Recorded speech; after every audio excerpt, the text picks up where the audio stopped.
Good afternoon all of you. बेटा सुन पा रहे हो मुझे? देख पा रहे हो?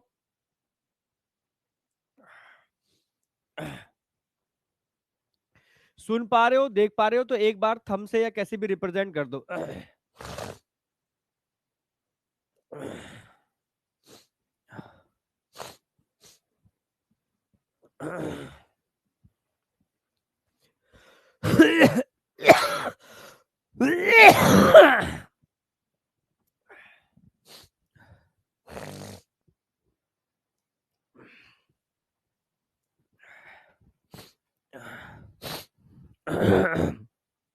सुन पा रहे हो, देख पा रहे हो? तो एक बार थंब से रिप्रेजेंट करो।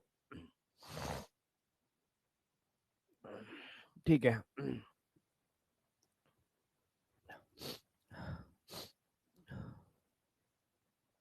चलो यार, रिकॉर्ड है मेरा, अभी का नहीं, कई साल का रिकॉर्ड है। जब भी मैं ह्यूमन हेल्थ एंड डिसीज पढ़ाता हूँ, एक बार हेल्थ जरूर बिगड़ती है मेरी, पूरी साल में। एक बार गड़बड़ होता है जब भी ह्यूमन हेल्थ एंड डिसीज आता है, हर साल रूटीन बना हुआ है। कोई ना कोई कुछ ना कुछ होगा जरूर। यहां तक बताओ सब कुछ सही है या नहीं?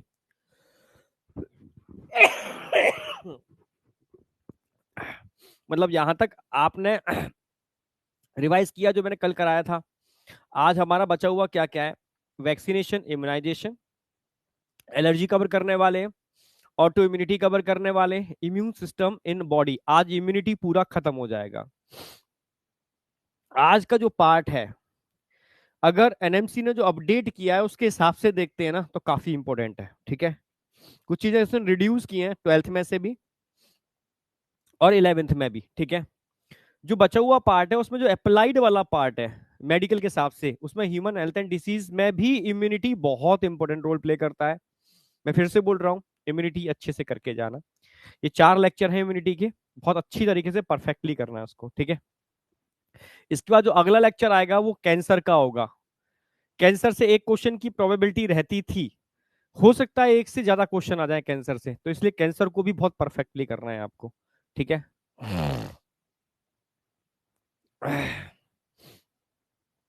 टेस्ट में इम्यूनिटी वाला पार्ट तो आएगा ही आएगा, ये मान के चलो। इम्यूनिटी पूरा आएगा जो आज करा रहा हूं मैं। ठीक है, इम्यूनिटी तक का पूरा आएगा, ये तैयारी रख के चलो। अच्छा, एक चीज और बता दूं तुम्हें, बहुत जरूरी है।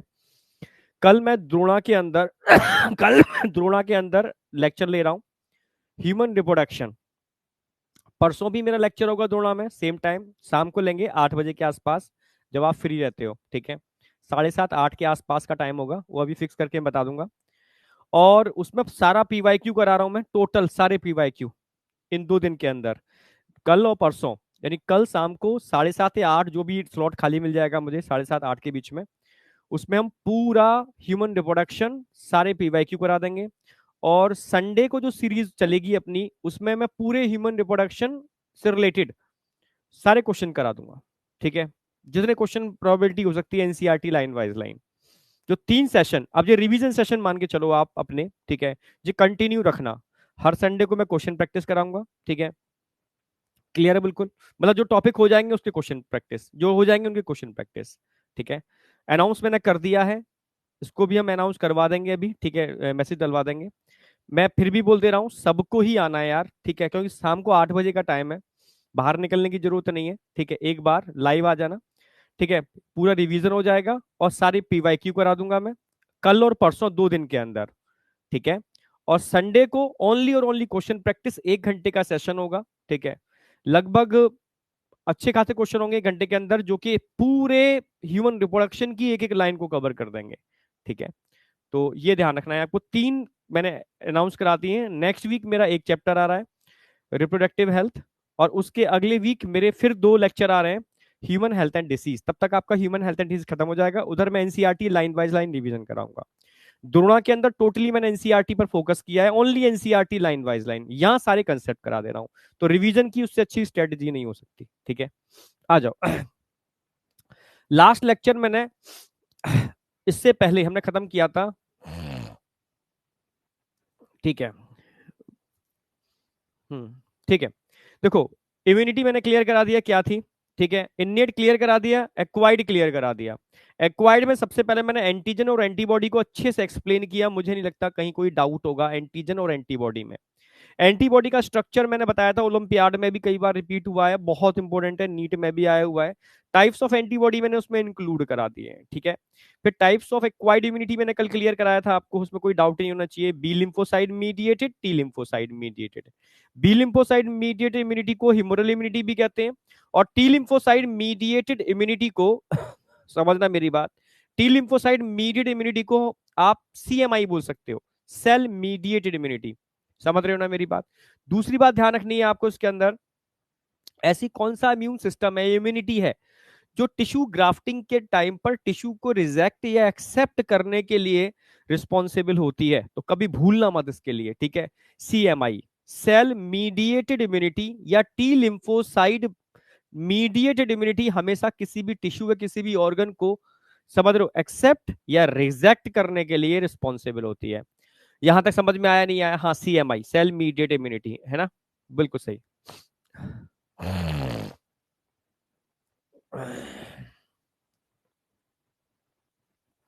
हाँ, ग्राफ्ट रिजेक्शन, बिल्कुल सही। किसी भी ग्राफ्ट को एक्सेप्ट करना या रिजेक्ट करना, कौन रिस्पॉन्सिबल होगा इसके लिए? आप बोलोगे सीएमआई। ये क्वेश्चन पूछा जाता है अक्सर कर कॉमनली। ठीक है, तो इसको याद रखना है, सीएमआई, सेल मीडिएटेड इम्यूनिटी, उसमें भी टी लिम्फोसाइट टर्म यूज रखना आप। ठीक है, फिर कल मैंने आपको इसके बाद प्राइमरी, या ऐसे बोलोगे, ठीक है, एक्टिव और पैसिव, एक्टिव और पैसिव इम्यूनिटी समझाई थी, उसके एग्जांपल पे क्वेश्चन आएगा। एक्टिव का मतलब है अगर बॉडी को इंड्यूस किया जाए एंटीबॉडी बनाने के लिए। पैसिव का मतलब है बॉडी को एंटीबॉडी नहीं बनाने, प्रिपेयर्ड एंटीबॉडी बॉडी को दे रहे हो। सॉरी, प्रिपेयर्ड एंटीबॉडी, बने हुए एंटीबॉडी अगर आप किसी बॉडी में इंजेक्ट कर रहे हो, बने हुए एंटीबॉडी आपने लैब में बनाए, प्रिपेयर किए हैं, ठीक है, किसी ह्यूमन बॉडी या किसी एनिमल के अंदर बनाए हैं, उनको आइसोलेट किया है, ठीक है, उसको आपने प्रोसेस किया है लैब में, फिर आप किसी थर्ड पर्सन को दे रहे हो बने हुए एंटीबॉडी। ठीक है, बने हुए, समझ रहे हो, आपने उस बॉडी को इंड्यूस नहीं किया बनाने के लिए, आपने किसी और बॉडी में बनाए हैं या लैब में बनाए हैं, किसी एनिमल के अंदर बनाए हैं, उनको आइसोलेट किया है, प्रोसेस किया है, अब आप ट्रीटमेंट में यूज कर रहे हो, कहीं भी यूज कर रहे हो, तो प्रिपेयर्ड एंटीबॉडी, समझना।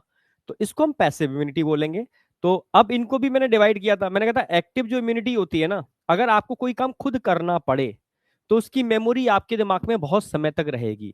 ठीक है, और आपको अगर करा हुआ काम मिल जाए तो आप क्षण भर में भूल जाओगे। ठीक है, तो जो आप खुद करते हो, यानी आपकी बॉडी को अगर एंटीबॉडी खुद बनाने पड़ते हैं तो उसमें बेहतरीन मेमोरी सेल बनते हैं बहुत लंबे टाइम के लिए, और उसका रिस्पॉन्स लॉन्ग टाइम तक रहता है। ठीक है, स्लो होती है प्रोसेस क्योंकि बनाने में टाइम लगता है, पर लॉन्ग लास्टिंग होती है, लंबे समय तक काम करती है। पर अगर बने हुए आपको एंटीबॉडी मिल जाए तो आपका टाइम बच गया बनाने में। ठीक है, तो उसका इफेक्ट फास्ट होगा, तुरंत होगा, पर लॉन्ग लास्टिंग नहीं होगा, बहुत शॉर्ट ड्यूरेशन के लिए होगा क्योंकि उसकी मेमोरी सेल नहीं बने। क्लियर है बिल्कुल, तो ये ध्यान रखना। इनको हमने नेचुरल और आर्टिफिशियल में डिवाइड किया था। अगर मैं नेचुरल की बात करता हूँ और एक्टिव की बात करता हूँ, तो जैसे कोई भी इन्फेक्शन हुआ, अगर कोई भी इन्फेक्शन हो रहा है तो बॉडी का इम्यून सिस्टम उस इन्फेक्टिव एजेंट से फाइट कर रहा है। फाइट के दौरान लंबा समय तक खिंचता है ये फाइट, उसके दौरान मेमोरी सेल का फॉर्मेशन होता है। ठीक है, ड्यूरिंग फाइट, ठीक है, डिफरेंट टाइप के मेमोरी सेल्स का फॉर्मेशन होगा जो लॉन्ग लास्टिंग काम करेगा। क्लियर है बिल्कुल। जबकि अगर प्रिपेयर्ड एंटीबॉडी देते हैं, ठीक है, तो वो केस अलग है, पैसिवली हो गया। ठीक है, अब नेचुरल और आर्टिफिशियल, अब नेचुरली इन्फेक्शन की वजह से मेमोरी सेल बन रहे हैं या एंटीबॉडी बन रहे हैं, नेचुरल इन्फेक्शन की वजह से तो नेचुरल हो गया, और आपने वैक्सीन के थ्रू मेमोरी सेल और एंटीबॉडी फॉर्मेशन करा रहे हो वैक्सीन के थ्रू, तो ये आर्टिफिशियल हो गया। ऐसी प्रिपेयर्ड एंटीबॉडी भी मदर से फीटस या न्यू बॉर्न को मिलते हैं, न्यू बॉर्न को मिल्क के थ्रू मिलते हैं, और फीटस को प्लेसेंटा के थ्रू मिलते हैं मदर से। समझ रहे हो ना। तो ये जो इम्यूनिटी हुई ये कैसी हुई, एक्टिव या पैसिव, समझ रहे हो, ये पैसिव इम्यूनिटी हुई, डायरेक्टली मदर से फीटस या न्यूबॉर्न को मिल रही है, प्लेसेंटा या मिल्क के थ्रू, मदर का फर्स्ट मिल्क कोलेस्ट्रम, ठीक है। या प्रिपेयर्ड एंटीबॉडी, मैंने कहा लैब में आप गए, लैब में जाकर के आपने एंटीबॉडी बनाई, ठीक है। जैसे आजकल दो चीजें बच्चे जानते हैं, एक तो एटीएस, एंटी टेटनस सीरम, अक्सर कर हर कोई एंटी टेटनस सीरम, मतलब चोट लगती है तो एंटी टेटनस सीरम लगाते हो, वो वैक्सीन नहीं है भाई, वो वैक्सीन नहीं है, वो एक बाइल है जिसमें एंटीबॉडी है, ठीक है, टिटनस के एंटीबॉडी है, उन एंटीबॉडी को इंजेक्ट करते हैं, वो पैसिव इम्यूनिटी प्रोवाइड कराते हैं। कौन सी इम्यूनिटी प्रोवाइड कराते हैं, पैसिव इम्यूनिटी। एटीएस का जो इंजेक्शन लगाते हैं शॉर्ट ड्यूरेशन के लिए होती है, ठीक है। दूसरा तरीका मैंने बताया, अगर किसी, आपने देखा हो कोई केस, किसी स्नेक ने अगर किसी को बाइट किया, स्नेक बाइटिंग हुई, तो उसके दौरान भाई एक ही चीज है आपका उसका तोड़, क्या, आप एंटीबॉडी इंजेक्ट करोगे, प्रिपेयर्ड एंटीबॉडी आते हैं, सीरम बाइल, मतलब सीरम आता है जिसमें बाइल में एंटीबॉडी होते हैं, वो अकॉर्डिंग टू वेनम, किस टाइप का वेनम है, कोबरा का वेनम है, करेट का वेनम है, ठीक है, तो किस टाइप के स्नेक का वेनम है, उस टाइप के वेनम को, उस वेनम के एंटीबॉडीज को आप इंजेक्ट कर देते हो, ठीक है। मल्टी वेनम एंटीबॉडी भी आते हैं, ठीक है, समझ रहे हो ना। तो उस टाइप के ये क्या, प्रिपेयर्ड एंटीबॉडी, तो ये क्या हो गया, प्रिपेयर्ड एंटीबॉडी, नेचुरली दे रहे हो आर्टिफिशियली दे रहे हो, आर्टिफिशियली, तो आर्टिफिशियल हो गया, मदर से फीटस या बेबी को मिल रहा है तो नेचुरल हो गया, तो अभी भूलोगे नहीं, मतलब रटना नहीं है, समझना है कि एक्चुअल में कंसेप्ट क्या है इसका। यहां तक बताओ कोई डाउट था किसी को। अब चार टॉपिक बचे हैं इम्यूनिटी के अंदर, इसके बाद इम्यूनिटी आपका फिनिश हो जाएगा। पहला टॉपिक आपका जो बचा हुआ है, रिवीजन पूरा मैंने करा दिया है, वैक्सीनेशन इम्यूनाइजेशन, जो आज के हिसाब से बड़ा इंपॉर्टेंट है, ध्यान रखना। एलर्जी समझना है आपको, ऑटो इम्यूनिटी समझना है थोड़ा सा आपको, ठीक है, immune system in the body इसको समझना है आपको, ठीक है, auto immunity and immune system in the body, चार टॉपिक्स हैं आपके, ठीक है। तो पहले मैं उठाऊंगा वैक्सीन, फिर एलर्जी। वैक्सीनेशन हिंदी में कहते हैं टीकाकरण, ठीक है, हर कोई जानता है, ग्रामीण क्षेत्र का बच्चा भी जानता है।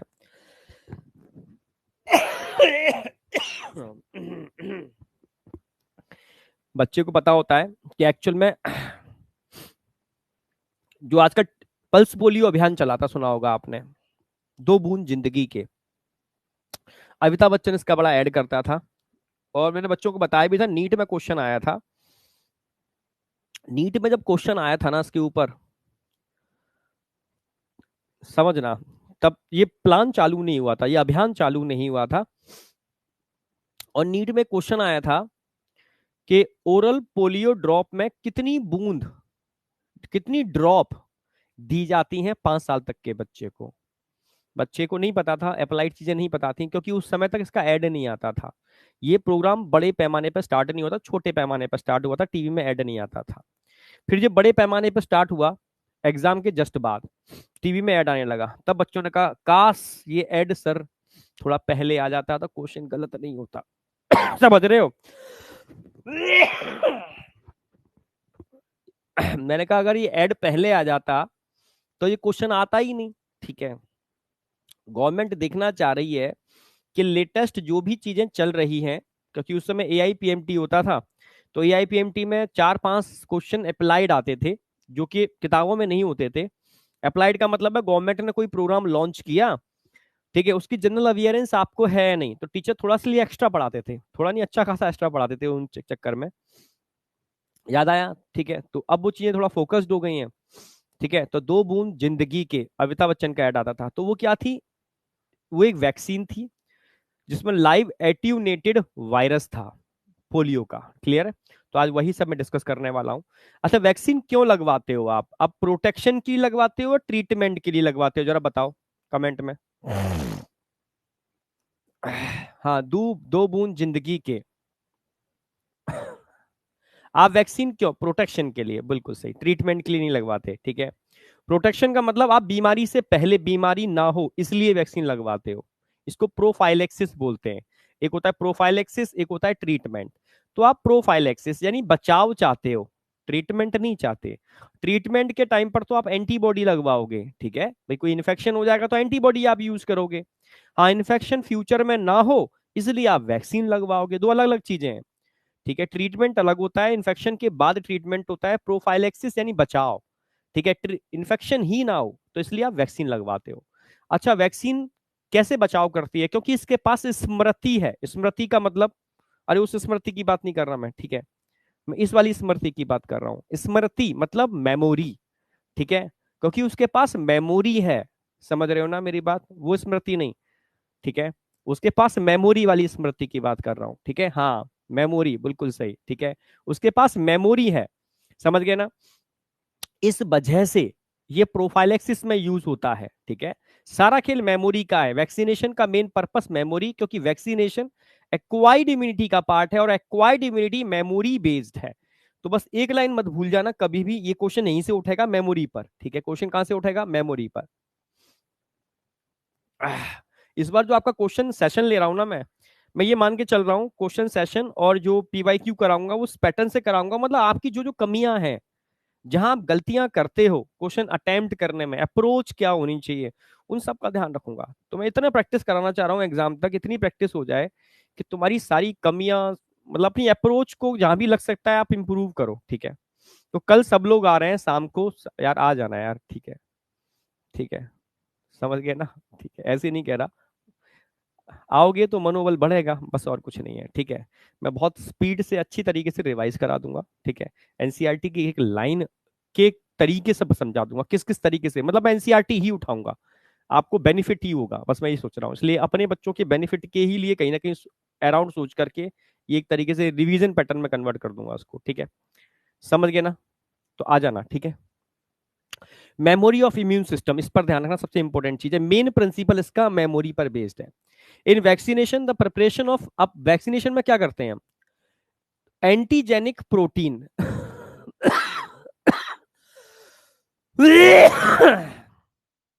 कफ मान नहीं रहा, ट्रैकिया में अटक जाता है आकर के, फिर रुक जाता है। एंटीजेनिक प्रोटीन्स ऑफ पैथोजन या इनएक्टिवेटेड या वीक पैथोजन को आप यूज करते हो एज अ वैक्सीन। वैक्सीन क्या है, तो मैं एक बेसिक कंसेप्ट समझाऊं पहले मैं, समझो मेरी बात। जैसे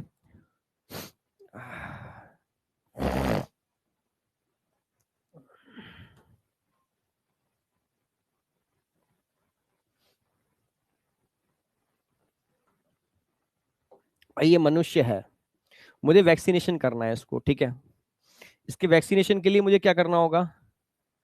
इसकी बॉडी के अंदर या तो मैं किसी, समझना भाई, डायरेक्ट पैथोजन तो डालूंगा नहीं, पैथोजन डालूंगा तो मर जाएगा ये वैसे ही, ठीक है, तो क्या डालूंगा? एक वीक पैथोजन डालूंगा, वीक,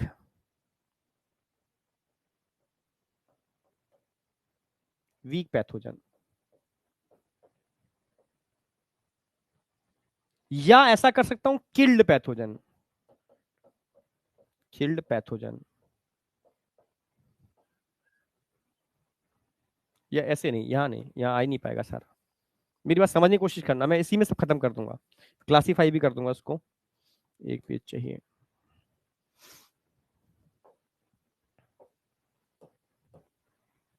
जैसे मान लो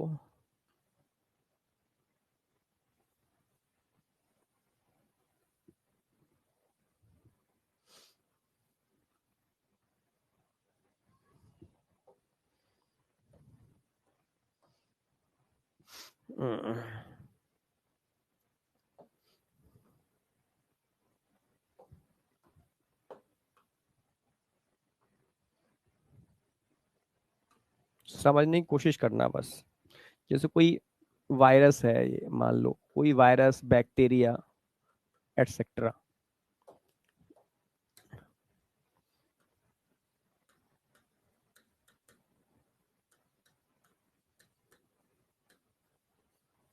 वीक पैथोजन, वीक को हम ऐसे भी बोलते हैं लाइव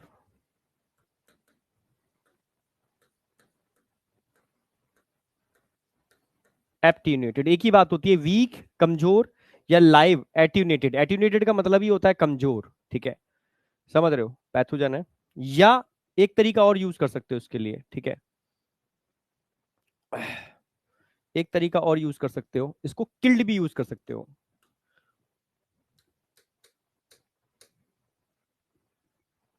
या किल्ड पैथोजन भी यूज कर सकते हो। ठीक है, तो पहले लोग यही करते थे, जैसे मानो कोई वायरस है, कोई वायरस है, इस लाइव, समझना मेरी बात, अगर पैथोजन को डायरेक्ट बॉडी में इंजेक्ट कर दोगे तो बीमार पड़ जाएगा, मर भी जाएगा इंसान। आपने कमजोर, जैसे मानो आप करा क्या रहे हो, आप इसको बॉडी में एंटर करा के करा क्या रहे हो, इसको आपने एंटर करा के क्या कराया, जब बॉडी में ये एंटर करेगा इसकी सरफेस पर एंटीजेंस होंगे, ये तो आपको समझ आई गया, सरफेस पर एंटीजेंस होंगे। इसका इंटरेक्शन किसके साथ होगा, किससे मिलेगा ये, बी लिम्फोसाइट। क्यों, क्योंकि बी लिम्फोसाइट की सरफेस पर क्या होते हैं, एंटीबॉडी। स्पेशली कौन से एंटीबॉडी हो सकते हैं बी लिम्फोसाइट की सरफेस पर, अब तो आप जानते हो ना, आईजीएम हो सकते हैं या आईजीडी हो सकते हैं। आईजीएम और आईजीडी ये एंटीजन प्रेजेंटिंग का काम करते हैं, रिप्रेजेंट करने का, बाइंड करने का काम करते हैं। ठीक है, जब इसे बाइंड करेंगे तुरंत ही ये बी लिम्फोसाइट कन्वर्ट हो जाएंगे मेमोरी सेल और प्लाज्मा सेल के अंदर। Memory cells and plasma cells के अंदर। प्लाज्मा सेल एंटीबॉडी बनाने का काम कर देंगे तुरंत, इसके अगेंस्ट फॉर्मेशन ऑफ एंटीबॉडी जो हम चाहते थे। मेमोरी सेल फ्यूचर में काम करेंगे, इन फ्यूचर के लिए ये इसकी स्मृति बन गई जो आपको बचाएगी। अभी करेंटली मारने का काम तो प्लाज्मा सेल कर देंगे उसको, जो भी उसकी क्वांटिटी एंटर की है, फ्यूचर में ये आपने बना ली है अपने अंदर। ठीक है, यही वैक्सीनेशन का पर्पस था। तो पहले के तरीके यही थे कि आपने पूरे पूरे पैथोजन को लिया बॉडी के अंदर। एक तो तरीका इन्फेक्शन हो गया, इन्फेक्शन हो गया, इन्फेक्शन से आपका इम्यून सिस्टम लड़ रहा है। अगर इन्फेक्शन तगड़ा हुआ और घातक हुआ तो आप बहुत बीमार पड़ जाओगे, मौत भी हो सकती है कोरोना के जैसे। ठीक है, अगर आपका इम्यून सिस्टम तगड़ा हुआ तो दोनों में फाइट होगी और ढेर सारी मेमोरी सेल बन जाएंगी, इससे अच्छा तो कुछ है ही नहीं। एक तरीका तो ये है, जो नेचुरली जितने भी स्लम लोग बच्चे होते हैं देखा होगा, वो अपने आप इम्यूनाइज हो जाते हैं। एक तरीका तो ये है। दूसरा तरीका, हम चाहते हैं कि हमारी बॉडी को लड़ना ना पड़े, हमारी बॉडी को हम पहले से ही आइडेंटिफाई करा दें कि यार ऐसे टाइप के खतरनाक पैथोजन होते हैं, इनके अगेंस्ट तुम मेमोरी सेल बना के रखो, ज्यादा से ज्यादा फ्यूचर में अगर आते हैं अटैक करते हैं तो उसके अगेंस्ट आपको फाइट करनी है, तैयारी रखनी है, मतलब क्योंकि यहां से यहां तक की प्रोसेस में बहुत टाइम लगता है, तब तक तो वो खेल कर देते हैं। ठीक है, तो हमने क्या काम किया, हमने पैथोजन को लिया, उसको दो तरीके थे, या तो उसको मार देते थे हम, ऐसा मारो कि इसके सरफेस एंटीजन जो पहचान की चीजें हैं, जैसे किसी को ऐसा मारो कि उसकी पहचान खराब ना हो। पहचान, चेहरा ही खराब हो गया तो तुम क्या पहचानोगे, फ्यूचर में क्या दिखाओगे किसी को, पहचान खराब ना हो तो उसको मार के आप बॉडी में डाल सकते हो। पर बॉडी में डालोगे ना तो वो इंटरेक्ट नहीं करेगा, बहुत अच्छा मेमोरी सेल नहीं बनेंगे। पर हाँ, एक तरीका है जो बहुत घातक है, आदमखोर है, समझ रहे हो, एक आदमखोर, समझ रहे हो, शेर है। अब उससे तुम्हें पहचान करानी है गांव वासियों को, तुम जिंदा आदमखोर को शेर को ले जाओगे पूरे गांव को खत्म कर देगा, तुम क्या पहचान कराओगे, तब तो खेल ही खत्म हो जाएगा।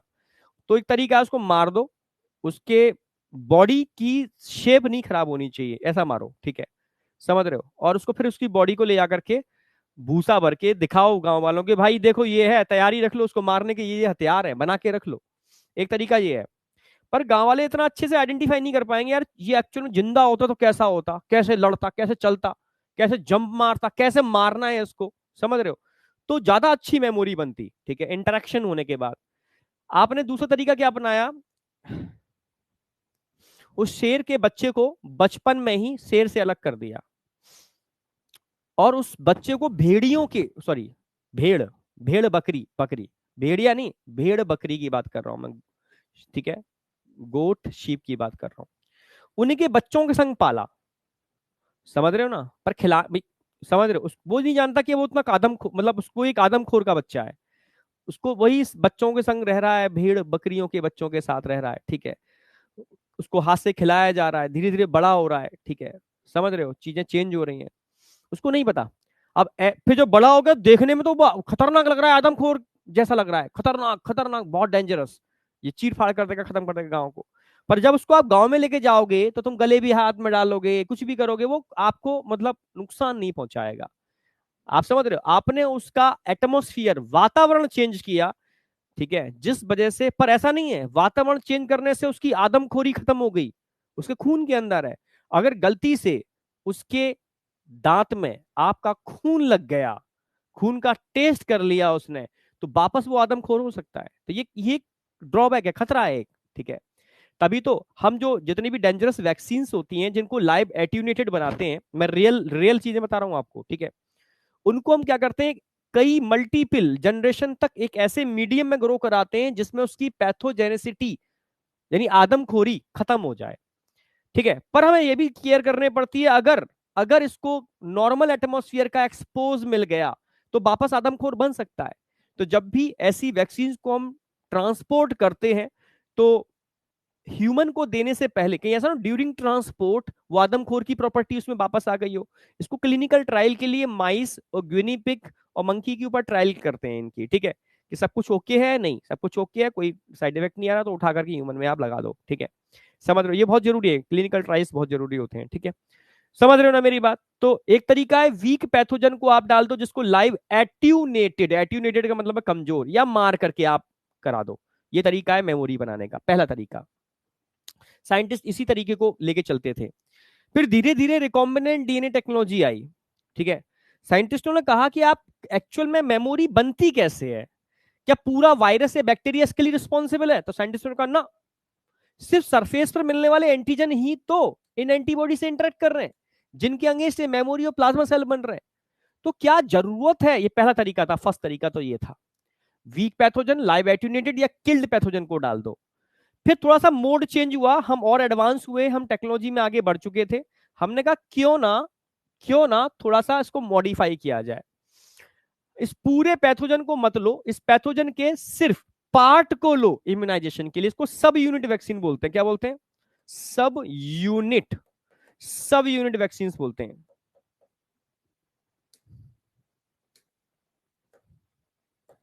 जबकि इनको whole organism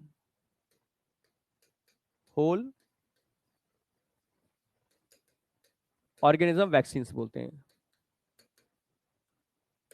whole organism vaccine, ठीक है।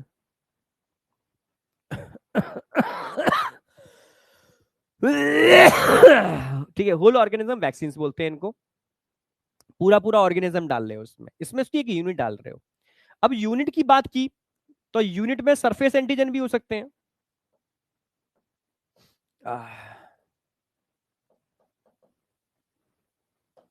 यूनिट के अंदर मानो कोई पैथोजन ऐसा है खुद कुछ नहीं करता, पैथोजन बॉडी में एंटर किया, ये खुद कुछ नहीं करेगा तो मार लो उसको, क्या फर्क पड़ रहा है? तो अपने अंदर से टॉक्सिन्स निकालता है, ये क्या निकालता है? टॉक्सिन्स। जो भी खेल करते हैं टॉक्सिन्स करते हैं, तुम तो मारने में लगे हो उसकी बॉडी को, तब तक ने टॉक्सिन निकाल दिए, इतने टॉक्सिन निकाल दिए, टॉक्सिन ही खेल कर देंगे पूरी बॉडी का। तो इस पैथोजन को मारने से कोई फायदा नहीं है, इनके टॉक्सिन के अगेंस्ट काम करो, ठीक है। तो हमने क्या काम किया, इनके टॉक्सिन्स को निकाला, उनको इनएक्टिव किया, इनएक्टिव टॉक्सिन जिनको हम टॉक्सॉइड बोलते हैं, क्या बोलते हैं? टॉक्सॉइड। टॉक्सॉइड मतलब एक तरीके से इनएक्टिव टॉक्सिन।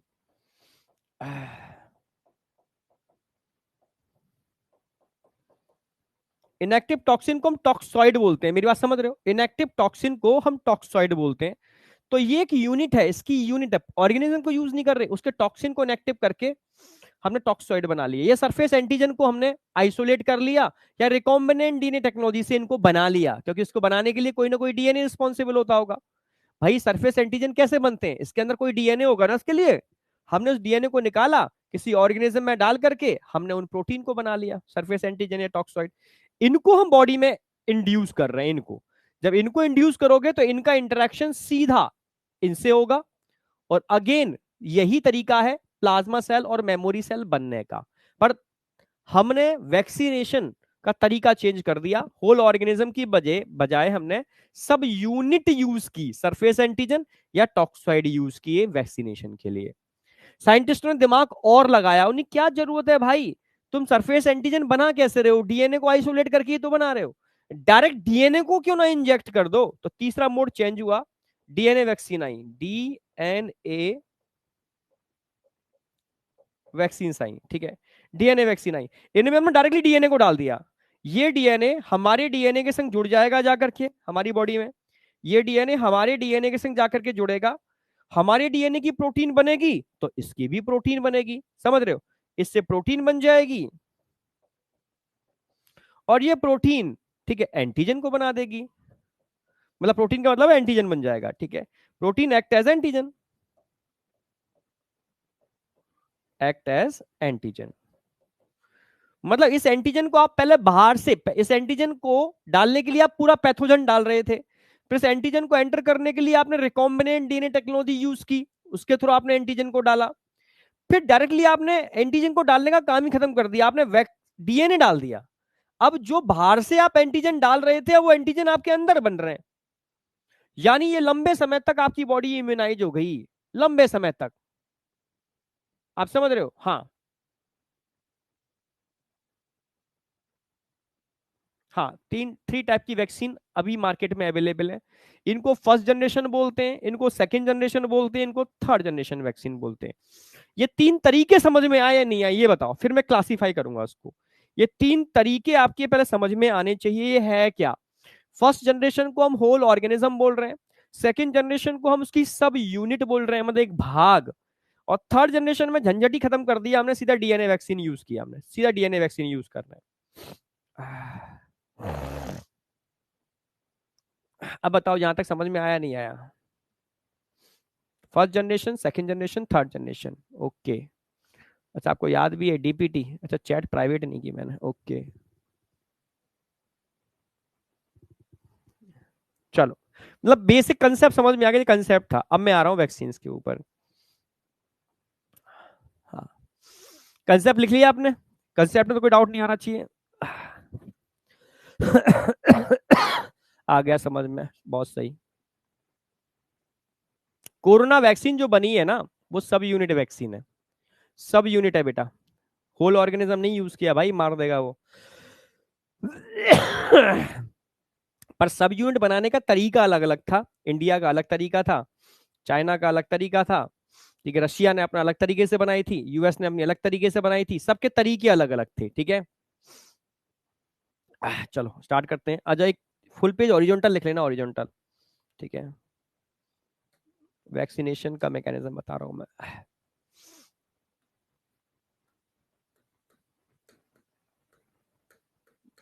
वैक्सीनेशन, ये फ्लो डायग्राम है, इसमें सब चीजें आ जाएंगी, ठीक है। अगर मैं वैक्सीनेशन की बात करता हूं तो उनको थ्री पार्ट में आप डिवाइड कर सकते हो। अच्छा वैक्सीनेशन किस पर बेस्ड है ये मत भूल जाना, मेमोरी। किसकी मेमोरी? लिम्फोसाइड।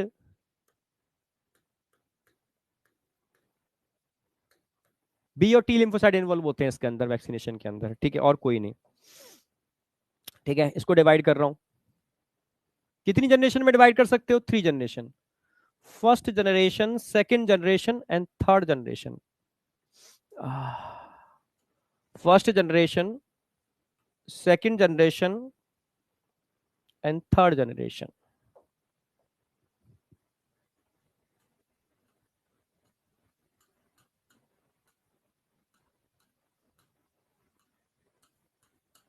फर्स्ट जनरेशन,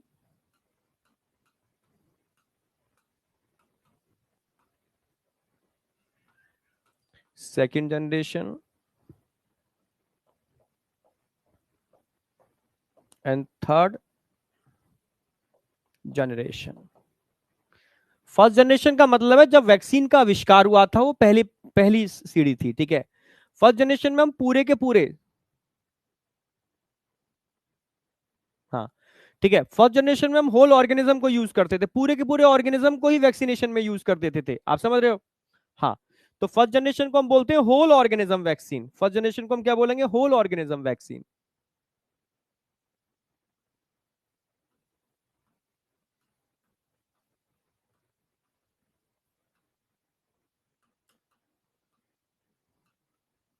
समझ रहे हो? पूरे के पूरे ऑर्गेनिज्म को यूज कर रहे हो आप यहाँ पर, ठीक है। जबकि सेकंड जनरेशन में पूरे ऑर्गेनिज्म को यूज नहीं कर रहे, उसके एक पार्ट को यूज कर रहे हो, उसके एक भाग को यूज कर रहे हो, इसलिए क्या बोलेंगे इसको? सब यूनिट, सब यूनिट वैक्सीन, होल ऑर्गेनिज्म फिर सब यूनिट वैक्सीन, लिखते जाओ साथ साथ में।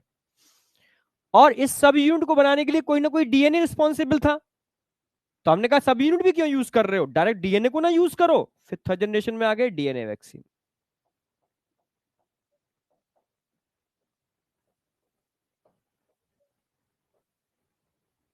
आप समझ रहे हो? थर्ड जनरेशन में आ गए डीएनए वैक्सीन। आप समझ रहे हो? Whole organism, subunit, DNA vaccine. अब मैं होल ऑर्गेनिज्म पर आ रहा हूं। अब होल ऑर्गेनिज्म को दो तरीके से आप यूज कर सकते हो, या तो उसको अच्छे तरीके से मार लो। हाँ, अच्छी तरीके से मार लो उसको, ठीक है, समझ रहे हो, पर ऐसा ऐसा मारो कि उसके सरफेस एंटीजन ना बिगड़ जाए। ठीक है, किल, इसको बोलते हैं किल्ड वैक्सीन। एक बढ़िया चीज बताऊंगा इसके लिए आपको, मतलब इसमें अपार है वैक्सीन। तो वैक्सीन इसलिए क्योंकि देखो इस बार एनटीए ने थोड़ा वैक्सीन वाले पार्ट को ह्यूमन हेल्थ एंड डिसीज में थोड़ा अलग से स्पेसिफाई किया है यार, थोड़ा समझ रही ना इसको अच्छी तरीके से, ठीक है, इसलिए मैंने वो कंसेप्ट जरूर बताया है, ठीक है। तो फर्स्ट जनरेशन को थोड़ा डिवाइड करेंगे हम। भाई होल ऑर्गेनिज्म पे देने के दो तरीके हैं, या तो मार दो उसको, किल्ड वैक्सीन, या लाइव एट्यूनेटेड।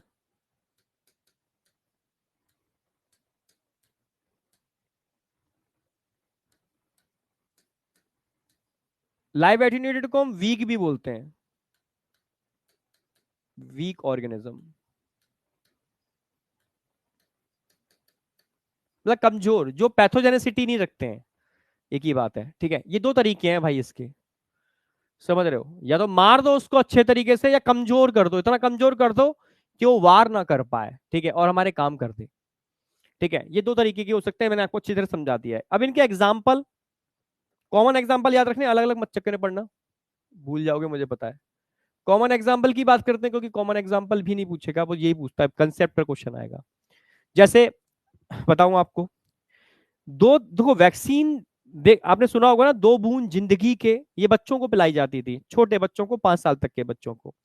तो आपके दिमाग में ये नहीं आया कि यार पोलियो की वैक्सीन बच्चों के लिए ही है, क्या बड़ों के लिए नहीं है?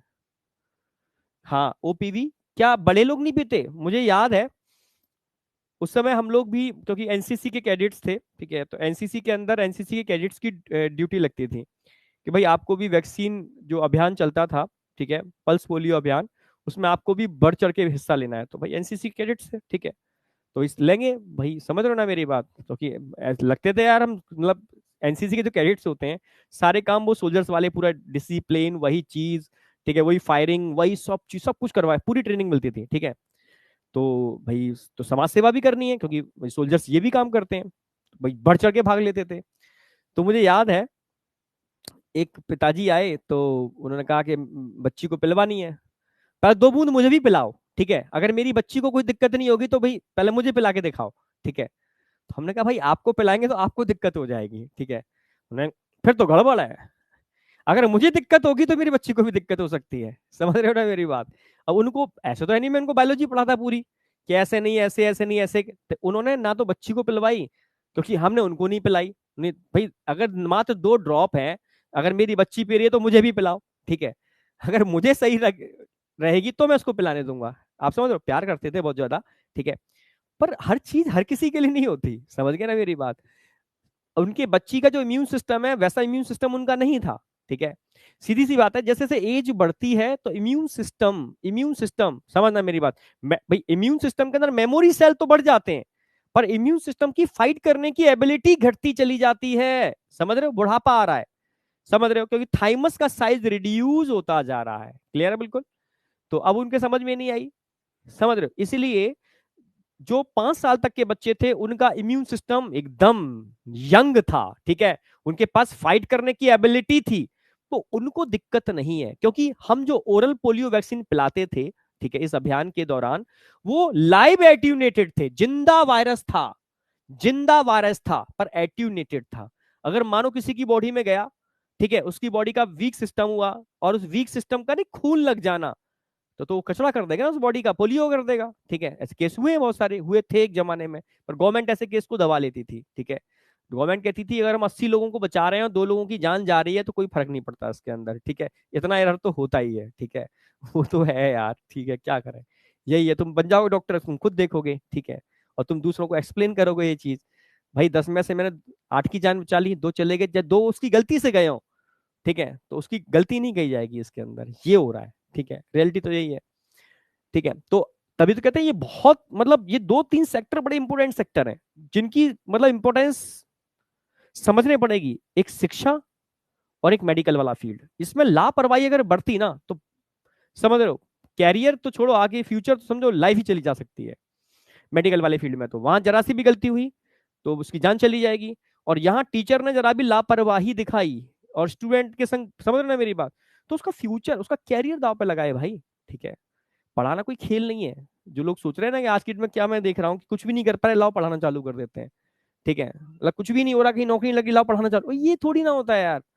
ठीक है भाई, टीचिंग उस फील्ड एक ऐसा फील्ड है यार, उस फील्ड पहले लोग, हर कोई नहीं जाता था उसके अंदर, जिसके अंदर जुनून होता था पढ़ाने का, जो गॉड गिफ्ट होता था भाई। पढ़ाना एक एक कला है, इट इज अ आर्ट। ठीक है, नेचर देती है, और नेचर आपको उस फील्ड में लेकर के जाती है, कहीं ना कहीं पुश करती है। हर किसी को ऐसे नहीं हो जाता था, पर आज के केस में तो अलग हो गया।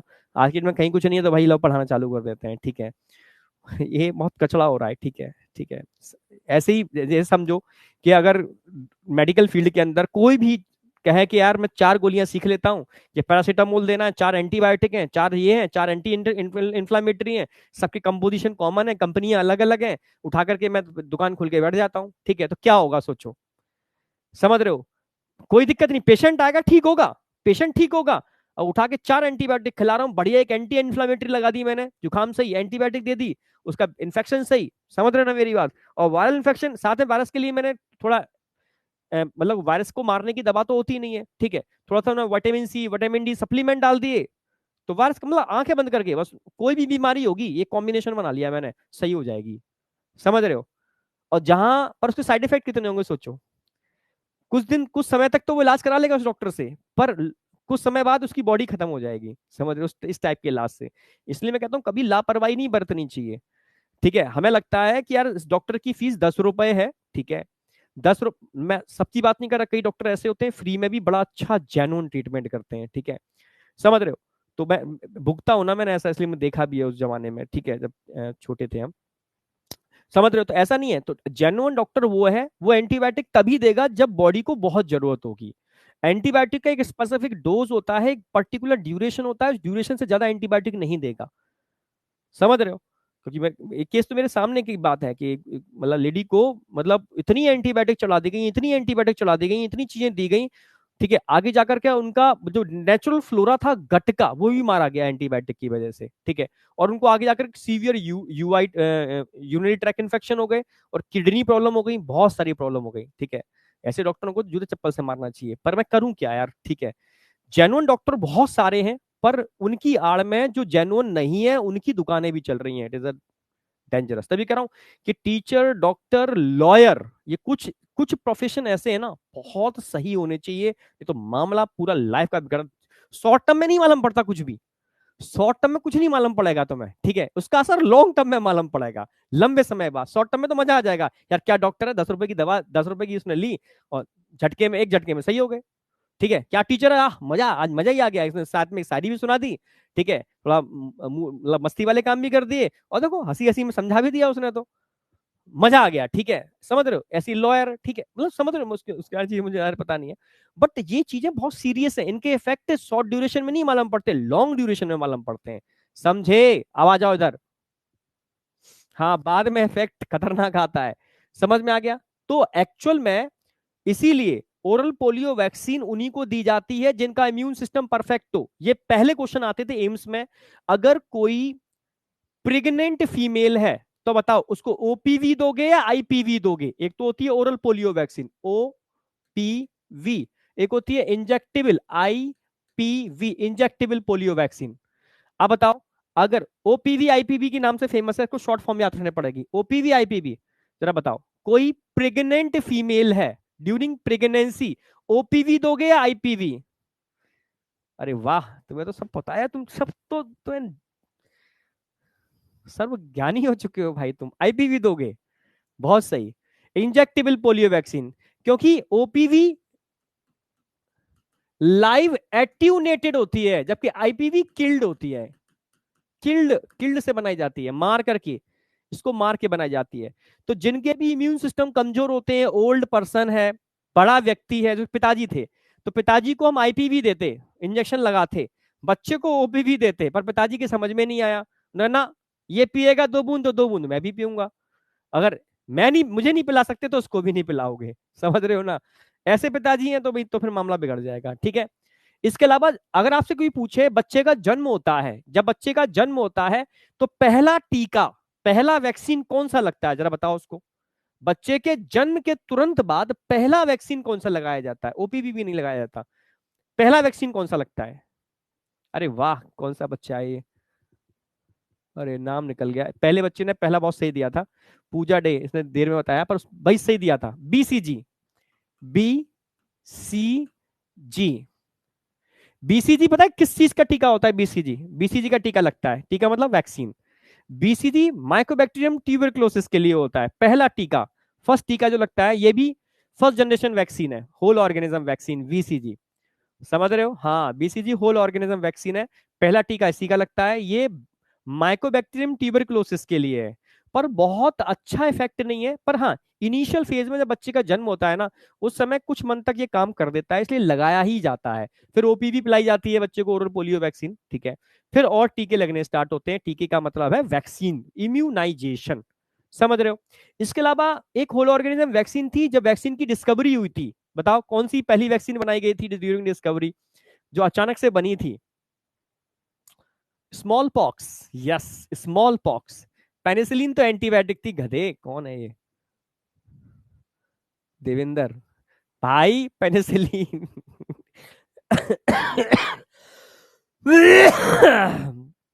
अरे पेनिसिलिन भाई एंटीबायोटिक होती है, अलेक्जेंडर फ्लेमिंग ने बनाई थी पेनिसिलियम नोटेटम से, समझ रहे हो, समझ रहे हो, समझो यार, तुम बैक एंटीबायोटिक वैक्सीन सब मिला दोगे, ऐसे डॉक्टर बनोगे क्या, ठीक है।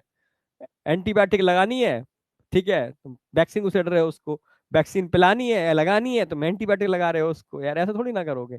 सब चीजें अलग अलग होती हैं, एंटीबायोटिक ट्रीटमेंट में यूज होती है, वैक्सीन प्रोफाइलेक्सिस में यूज होती है, बचाव के लिए, समझे, हाँ स्मॉल पॉक्स, यस,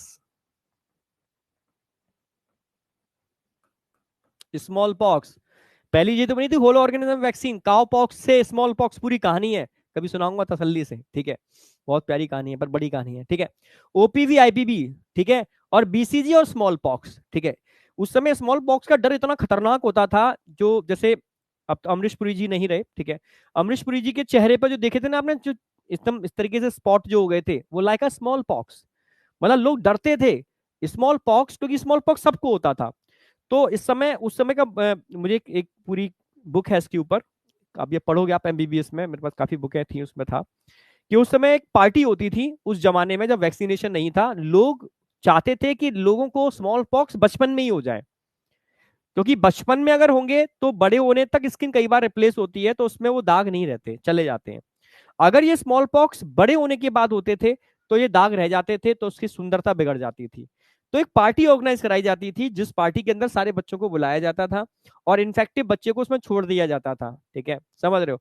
फिर वो सारे बच्चे इन्फेक्टिव हो जाते थे, कहते हैं ना माता माता आना, ठीक है। और बड़ा इंडिया के अंदर हर चीज को बड़ा बड़ा साइंटिफिकली लिया जाता था, ठीक है, समझ रहे हो ना। माता नाम क्यों दिया पता है, छोटी माता बड़ी माता, माता नाम इसलिए दिया क्योंकि जब भी virus, it is a virus, small pox एक वायरस का इन्फेक्शन है, और जब भी वायरस का इन्फेक्शन होता है तो उस समय इम्यून सिस्टम आपका कमजोर हो जाता है, क्योंकि इम्यून सिस्टम वायरस से लड़ने का काम करता है। और उस मौके का फायदा उठा करके, कहते हैं ना कि जब जब लड़ाई चल रही होती है तो कुछ लोग होते हैं, ठीक है, भेड़िए मौके का फायदा उठाने आ जाते हैं, ठीक है, लड़ने की हिम्मत तो है नहीं, समझ रहे हो, मौके का फायदा उठाने के लिए आ जाते हैं, यानी बैक्टीरिया। तो उस समय बैक्टीरियल इन्फेक्शन हो जाता है जो बहुत सीवियर हो सकता है। तो इसीलिए जब भी वायरस का इन्फेक्शन होता था, माताएं आती थी तो लोगों को अलग कमरे में रखा जाता था, उस कमरे के अंदर कहा था माता आई है, माता माता है, तो नहीं कहीं ना कहीं धर्म से, रिलीजन से जोड़ दिया, तो उस कमरे में हर कोई एंटर नहीं कर सकता, समझ रहे हो। माता आई है तो उस कमरे के आसपास नीम के डालियां तोड़ के लगा दी जाती थी, माता आई है, ठीक है। उस कमरे में एंटर करना है तो नहा धोकर के साफ सुथरे तरीके से जाना पड़ेगा, क्योंकि माता आई है, ठीक है, आप गंदे तरीके से प्रवेश नहीं कर सकते, समझ रहे हो। तो सब साइंटिफिकली था, साइंटिफिकली क्या था कि इन्फेक्शन ना हो जाए उसको आम लोगों से जो बाहर से आएंगे, बाहर से हवा आ रही है वो भी फिल्टर होके आए, गेटों पर नीम के झरोखे, कह सकते हो, डालियां तोड़ के लगा दी जाती थी, ठीक है, आसपास नीम नीम काफी यूज किया जाता था, ठीक है, जिससे कि नीम के पानी से नहलाया जाता था, उसको इन्फेक्शन ना हो जाए, समझना मेरी बात। बहुत साइंटिफिकली काम होते थे उस समय, ठीक है, क्योंकि उसको मतलब जहां भी आपको जोड़ना है तो धर्म से जोड़ दो उसको, ठीक है। तो लोग सिर्फ वहीं से डर सकते हैं, और डर का समझ रहे हो ना मेरी बात, नहीं तो इंसान डरता ही नहीं किसी से। समझ रहे हो, बस उसको ऊपर वाले का इशारा दे दो, देख रहा है छोड़ेगा नहीं, अच्छा ये बात है, तो डर जाएगा वो, ठीक है। समझ रहे हो ना, क्योंकि कहीं ना कहीं आपको जोड़ना पड़ेगा। अगर आपको बहुत, क्योंकि इंसान को एक सही डायरेक्शन में चलाना बड़ा मुश्किल काम था, तब ये धर्म, ये सब चीजें बनाई गई, जिसमें कहा गया कि तुम्हें ऐसा नियम बनाए गए, ठीक है, इसको फॉलो करो, ठीक है, नहीं तो गड़बड़ होगा। तभी चीजें सही मायने में चल पाती हैं। तो समझ में आ गया स्मॉल पॉक्स, ठीक है, बीसीजी, ओपीवी, आईपीवी, 4 याद रख लो, बहुत है, ठीक है, तुम्हारी मतलब तुम्हारा काम हो जाएगा नीट का। अब आता हूं सेकंड जनरेशन सब यूनिट वैक्सीन। तो सब यूनिट बनाने के लिए दो तरीके थे, अभी बायोटेक्नोलॉजी पढ़ाऊंगा, तो इसमें तो रिकॉम्बिनेंट डीएनए टेक्नोलॉजी आती है, रिकॉम्बिनेंट डीएनए वैक्सीन होते हैं, या रिकॉम्बिनेंट वैक्सीन लिख दो, डीएनए लगते तुम कंफ्यूज हो जाओगे। रिकॉम्बिनेंट वैक्सीन होते हैं, ठीक है, और दूसरे मैंने बताया था टॉक्सॉइड होते हैं। टॉक्सॉइड, टॉक्सॉइड क्या होते हैं? इनएक्टिव टॉक्सिन को टॉक्सॉइड बोलते हैं।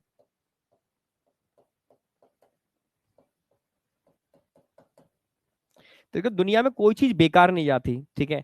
जब टीचिंग लाइन में आया था तो मुझसे लोग कहते थे, तुम्हें किया क्या, तुमने तुमने इतनी पढ़ाई की, तुम रिसर्च में गए, तुमने क्या क्या काम किए, उठा करके तुम बन गए मास्टर। और मास्टर बनने के लिए क्या है, लोग 12th पढ़ा के भी मास्टरी कर रहे हैं, बीएससी करके भी मास्टरी कर रहे हैं, ठीक है, और एमएससी करके भी लोग मास्टरी कर रहे हैं, तो तुमने उनमें अंतर क्या है? मैं सच कह रहा हूँ, ठीक है। ये अंतर होता है, क्योंकि जो चीज तुम पढ़ते हो ना, उन सबको हमने प्रैक्टिकली जिया है, मतलब प्रैक्टिकली जिया है। मैं हर चीज तुम्हें इतने मतलब कॉन्फिडेंस इसलिए बता पाता हूँ, क्योंकि मैंने वो सब चीजें खुद मतलब जी हैं अपने आसपास, ठीक है, उन सब अच्छी अच्छी बुक्स को। तभी तो कह रहा हूँ, जब क्योंकि मैं ये टीचर्स बोलते हैं, सर जब आपके लेक्चर्स ऑनलाइन स्टार्ट हुए आने, आज से 4 साल 3 साल पहले, ठीक है, जब एक सीरीज चालू की थी हम लोगों ने, ठीक है, दूसरे प्लेटफॉर्म पर, ठीक है, तो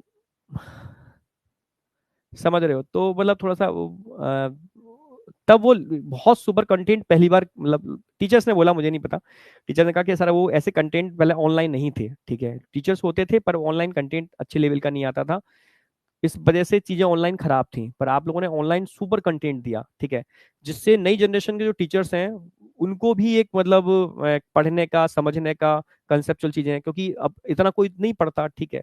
तो टीचिंग लाइन के अंदर लोगों को क्या लगता है कि यार हमने 12th कर ली, ठीक है, सर के नोट्स देख लिए, 4 चीजें पढ़ ली, ठीक है, मतलब वही एनसीईआरटी वगैरह, अब तो हम टीचर बन गए, यार ऐसा नहीं होता, ठीक है। इसलिए मैं डॉक्टर से भी कहता हूँ, आपने 4 एंटीबायोटिक के नाम सीख लिए, 4 आपने वो चीजें सीख ली, आप डॉक्टर उठा के ट्रीटमेंट का चालू कर दोगे, तो आप ये क्राइम कर रहे हो, ठीक है यार, ऐसा नहीं होता, ठीक है। आप समझ रहे हो, आपने 4 पेशेंट को वो ट्रीटमेंट दे दिया, सही कर दिया, इसका मतलब आप डॉक्टर हो गए? नहीं हो गए भाई, ठीक है, ऐसा नहीं होता। आपको पूरी इंफॉर्मेशन नॉलेज जब तक नहीं है, उसके ड्रॉबैक, उसके साइड इफेक्ट, सब चीजें जितनी भी होती हैं, आपका एक लंबा एक्सपीरियंस नहीं है, तब तब तक अगर आप एक्सपेरिमेंट कर रहे हो उस चीज के, तो आप ये बहुत बड़ा क्राइम कर रहे हो, एग्जैक्टली ये है, ठीक है, मेरी निगाह के अंदर तो। हाँ, करो उस चीज को, आप प्रॉपर डिग्री लो ना उसकी, आप एमबीबीएस करो प्रॉपर तरीके से, ठीक है, फिर प्रैक्टिस करो अच्छी तरीके से आप, ठीक है, समझो चीजों को, देखो चीजों को, अच्छे डॉक्टर्स क्या करते हैं, कैसे करते हैं, तब जाकर के आप इस प्रैक्टिस लाइन में आओ, तो बहुत बढ़िया है, ठीक है। तो अब रिकॉम्बिनेंट वैक्सीन की बात कर रहा हूं, तो रिकॉम्बिनेंट के लिए हमने क्या काम किया भाई? अब यहाँ सब यूनिट की बात चल रही है, जैसे मान लो इस वायरस की सरफेस पर जो एंटीजन थे, इन एंटीजन को बनाने के लिए कौन रिस्पॉन्सिबल होगा? कोई ना कोई डीएनए रिस्पॉन्सिबल होगा ना, डीएनए पे जीन रिस्पॉन्सिबल होगा, हमने जीन को ही आइसोलेट कर लिया। अभी आगे रिकॉम्बिनेंट डीएनए टेक्नोलॉजी बताऊंगा, जीन को आइसोलेट किया, इस जीन को किसी वेक्टर के संग जोड़ करके हमने किसी होस्ट में डाल दिया। अब होस्ट में ये प्रोटीन बनेगी, जो प्रोटीन इसकी सरफेस पर थी, इस प्रोटीन को यहां से आइसोलेट कर लेंगे, वैक्सीन यूज करेंगे। तो रिकॉम्बिनेंट वैक्सीन का बेहतरीन एग्जांपल है, एक ही याद रख लो, एक ही एनसीईआरटी में दे रखा है, और एक ही पूछते हैं, हेपेटाइटिस,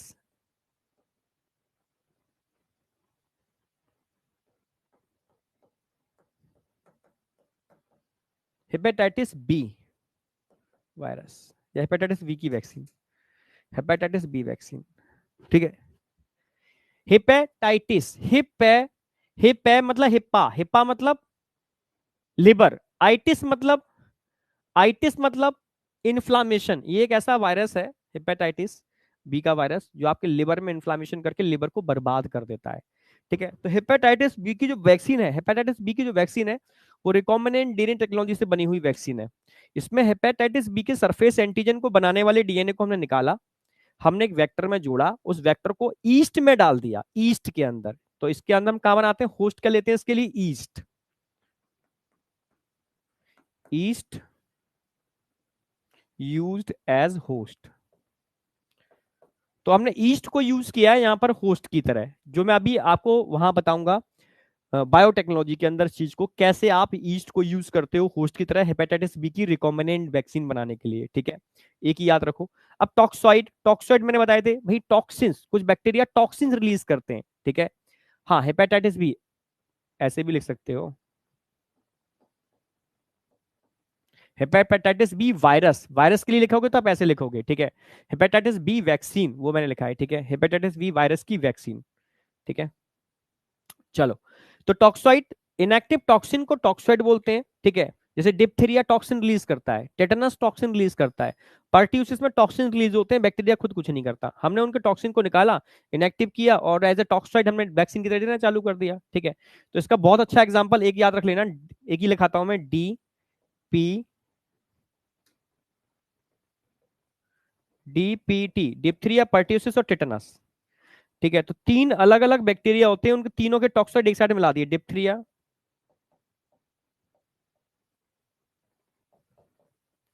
पर्ट्यूसिस और टेटनस, डिप्थीरिया, पर्ट्यूसिस और टेटनस, इन तीनों के टॉक्सिन को इनएक्टिव करके हमने टॉक्सॉइड बनाए। उन टॉक्सॉइड को हम एज अ वैक्सीन यूज करते हैं, ठीक है। अब थर्ड जनरेशन तो डीएनए वैक्सीन है, इसमें हमने झंझट पाला ही नहीं, हमने डीएनए को निकाल के ही डायरेक्टली इंजेक्ट कर दिया मॉडिफाई करके। तो आज की डेट में जो हेपेटाइटिस बी, हेपेटाइटिस बी की जो वैक्सीन है वो डीएनए वैक्सीन की फॉर्म में भी आ चुकी है, बस अपना ही याद रख लो। तो ये इतने एग्जांपल लिखा दिए, मोर देन सफिशियंट है यार, मोर देन सफिशियंट। इतना आपने याद कर लिया तो आपका बायोटेक्नोलॉजी में जो वैक्सीन वाला पार्ट है वो भी कवर हो जाता है। वहां थोड़ा डिटेल में और मैं मैकेनिज्म बताऊंगा बनाने की, मैकेनिज्म क्या है। यहाँ पूरा मैंने कंसेप्ट दे दिया है आपको, और टाइप सारे बता दिए हैं, इससे बाहर कोई क्वेश्चन जाएगा नहीं। अब बताओ, कोई डाउट है किसी को? ऑल सेट इन फोर ब्रेन, बहुत बढ़िया। बस मेरी कोशिश ये है कि तुम्हें बस यही याद हो जाए, तुम पढ़ना ही ना पड़े तुम्हें, ठीक है।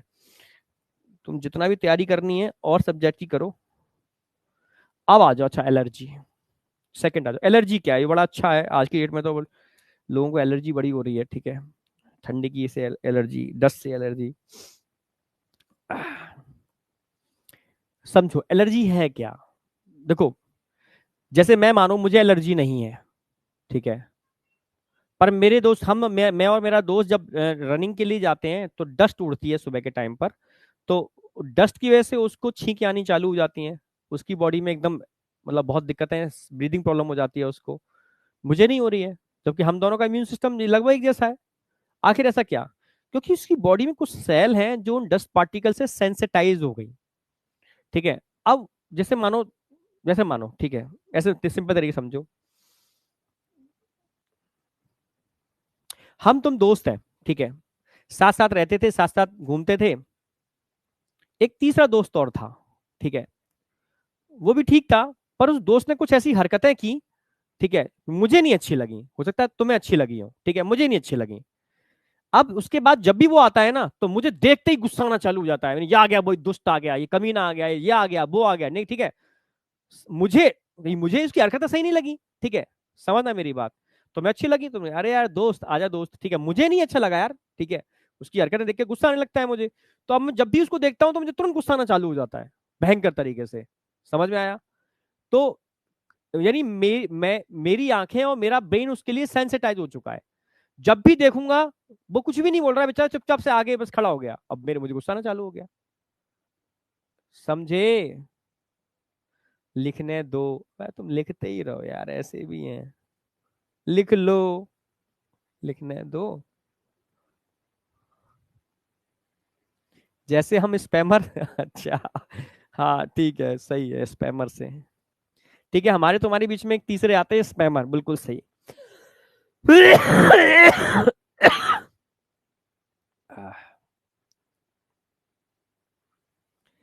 हाँ भाई बेटा, हर तरीके के बच्चे होते हैं, ऐसे बच्चे भी होते हैं, वो चाहते हैं सर पहले आप लिखाओ, हम हाथ में हाथ डाल के सुनेंगे। ऑफलाइन में मिलते थे। फिर आप लिखा दिए, हाँ सर अब हम लिख रहे हैं, फिर वो लिखना चालू करते हैं धीरे धीरे धीरे, सर अभी रुको हम लिख रहे हैं, सर हटो सामने से हम लिख रहे हैं। ऐसे भी होते हैं यार। ठीक है, समझ गए, वापस आ जाओ। आह, हम बात कर रहे हैं एलर्जी।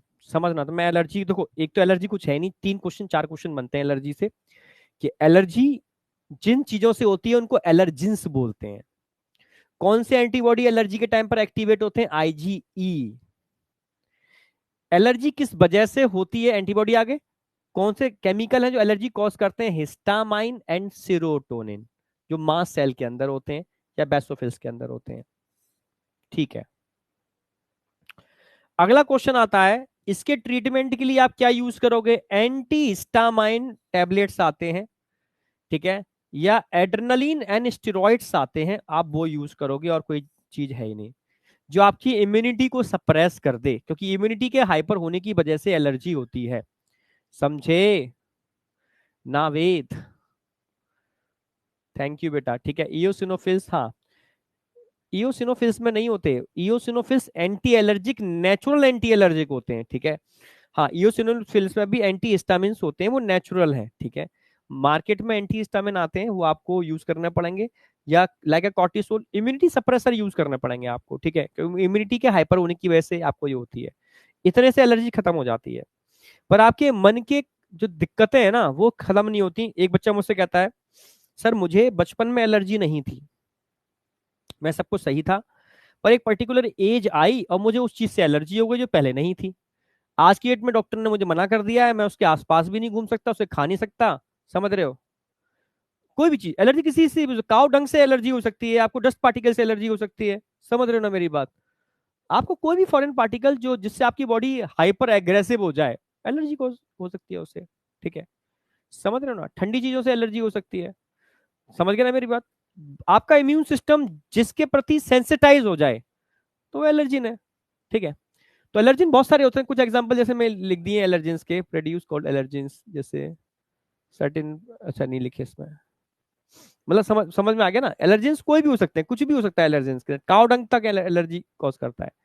ठीक है, जब सरसों के पॉलिन्स होते हैं, ठीक है, जब सरसों की खेती होती है, यही समय चल रहा है, तो पॉलिन्स एटमॉस्फेयर में रिलीज होते हैं, तो उसके लोगों को छींक आना चालू हो जाती है, तो उससे भी एलर्जी हो जाती है। ठीक है, अब मैं एलर्जी का कॉज बता रहा हूँ, एलर्जी का मेन कॉज क्या है, समझना यार, ये कंसेप्ट है।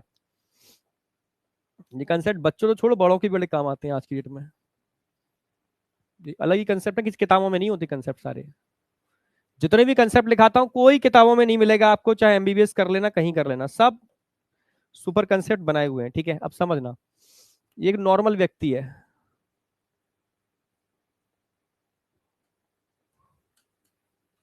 ये नॉर्मल व्यक्ति है, इस व्यक्ति के अंदर डस्ट पार्टिकल एंटर कर रहे थे, यहां से भी कर सकते हैं, यहां से भी कर सकते हैं।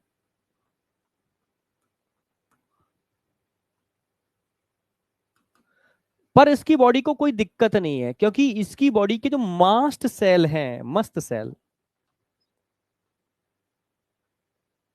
ये नॉर्मल व्यक्ति है, नॉर्मल है, इसकी बॉडी के मास्ट सेल हैं, इनके अंदर हिस्टामाइन सेरोटोनिन भरा हुआ है, ये नॉन सेंसिटाइज है।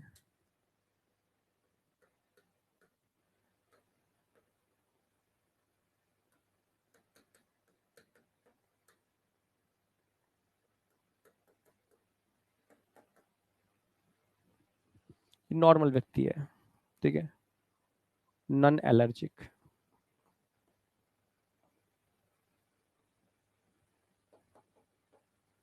नॉन एलर्जिक है। अब मैं बात करता हूं एलर्जिक की। एलर्जिक में क्या होगा? लाइफ के पड़ाव देखो,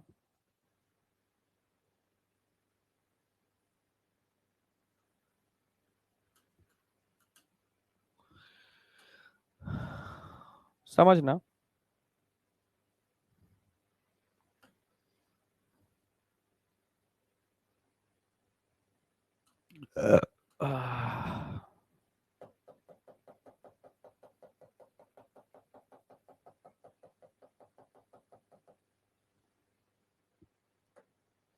इस व्यक्ति के अंदर भी लाइफ के एक पड़ाव में पार्टिकल्स, डस्ट पार्टिकल वगैरह अंदर जाते थे, जा रहे थे, समझना, कोई दिक्कत नहीं थी। पर लाइफ के एक पड़ाव में समझना, ये पार्टिकल जाएंगे, ये आपके इम्यून सिस्टम से इंटरेक्ट करेंगे, ठीक है, हो सकता है ये एलर्जी कॉज करें, पर बहुत सीवियर एलर्जी नहीं होगी इनसे, ठीक है। ठीक है, समझना, हो सकता है ये बी लिम्फोसाइट से इंटरेक्ट करें, हो सकता है, ठीक है। ठीक है, हो सकता है बी लिम्फोसाइट एक एंटीबॉडी बनाए, आईजीई एंटीबॉडी, पर इनसे भी कोई खतरा नहीं है मैं भी। जब तक हमारे मास्ट सेल सेंसिटाइज नहीं होते तब तक हमें किसी भी चीज से कोई खतरा नहीं है, समझ रहे हो। ये टेम्परेरी एलर्जी होगी, कुछ नहीं, मतलब हल्के छींक आएगी, सही हो जाओगे, ठीक है। पर समस्या क्या आएगी, लाइफ के एक पड़ाव में आकर के कुछ जीन है, समझना। ये मान लो एक जीन था, ये बच्चे ने क्वेश्चन पूछा, उसका रिस्पॉन्स दे रहा हूं मैं। एक जीन है भाई, जीन है मतलब डीएनए है, तो प्रोटीन बनाएगा। इससे कोई प्रोटीन बनी है, इससे कोई प्रोटीन बनी है, ये एंटीबॉडी बाइंडिंग प्रोटीन है। ये प्रोटीन आएगी और स्पेशली मास्ट सेल की सरफेस पर अटैच हो जाएगी। ये एंटीबॉडी बाइंडिंग प्रोटीन थी जो मास्ट सेल की सरफेस पर आकर के जुड़ गई। एंटीबॉडी बाइंडिंग प्रोटीन जो मास्ट सेल की सरफेस पर आकर के जुड़ चुकी है।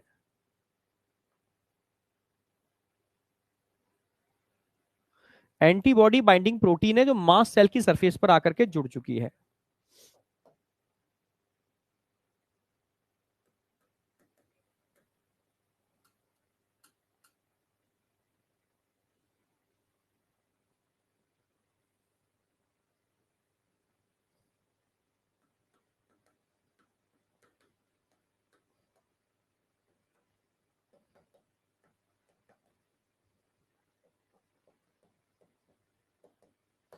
समझना, ये देखो, जो बच्चे समझ सकते हैं उन्हीं के लिए है।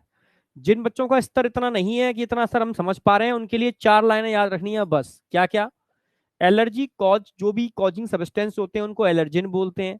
एलर्जी कॉजिंग एंटीबॉडी को आईजीई बोलते हैं। एलर्जी कॉजिंग केमिकल को हिस्टामाइन सेरोटोनिन बोलते हैं जो मास्ट सेल के अंदर होते हैं। एलर्जी के ट्रीटमेंट में anti histamine adrenaline steroids like cortisol हम यूज करते हैं, बस।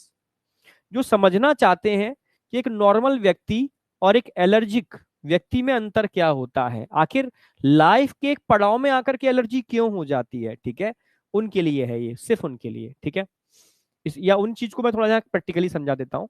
जीन से कोई प्रोटीन बनी, ठीक है, ये क्या है, ये मास्ट सेल है, कौन सा सेल है, मास्ट सेल है,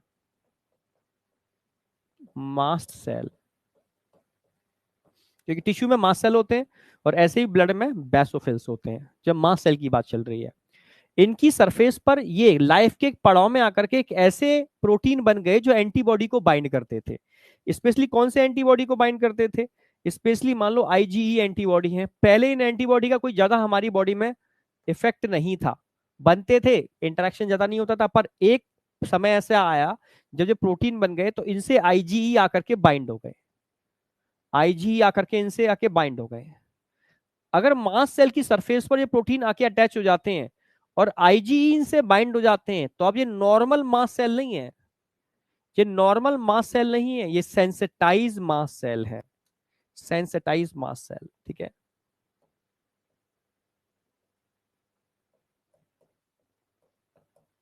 sensitization of mast cell, mast cell का सेंसिटाइजेशन हो चुका है यहां पर।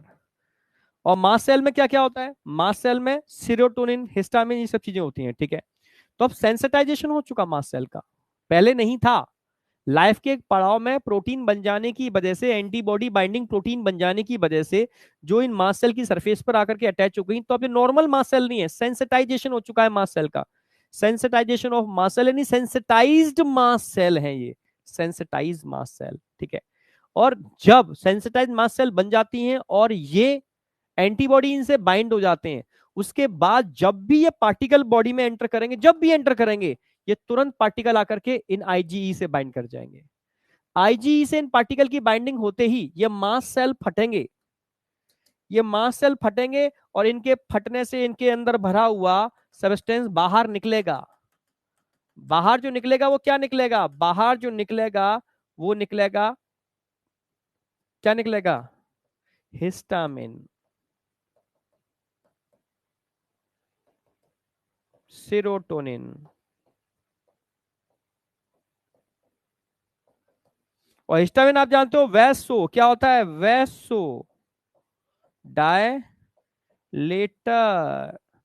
तो ये क्या करेंगे, जब भी मासल फटेंगे, जब भी ये पार्टिकल अंदर जाएंगे, ये बम्बार्डमेंट होगा, यानी एक तरीके से हैंड ग्रेनेड बन चुके हैं मास सेल। ये नॉर्मल मास सेल नहीं है, ये मास सेल हैंड ग्रेनेड बन चुके हैं। जब भी पार्टिकल एंटर करेगा, ये मास सेल फटेंगे, फटेंगे तो हिस्टामिन निकलेगा बेवजह, और हिस्टामिन वैसो डायलेटर होता है, वहां के इलाके की वेसल्स को डायलेट कर देगा, रेडनेस हो जाएगी, और रेडनेस होने से, समझ रहे हो, हीट बढ़ेगी वहां पर, और इन्फ्लामेशन बहुत ज्यादा हो जाएगा, सूजन आ जाएगी, इसी को तो एलर्जी कहते हैं। इसका एक ही ट्रीटमेंट है, बचाओ। एक बार सेंसिटाइजेशन हो गया, बचाओ। ठीक है, लंबे समय तक इन एलर्जिक सब्सटेंस को आपकी बॉडी को एक्सपोज मत करने दो, लंबे समय तक।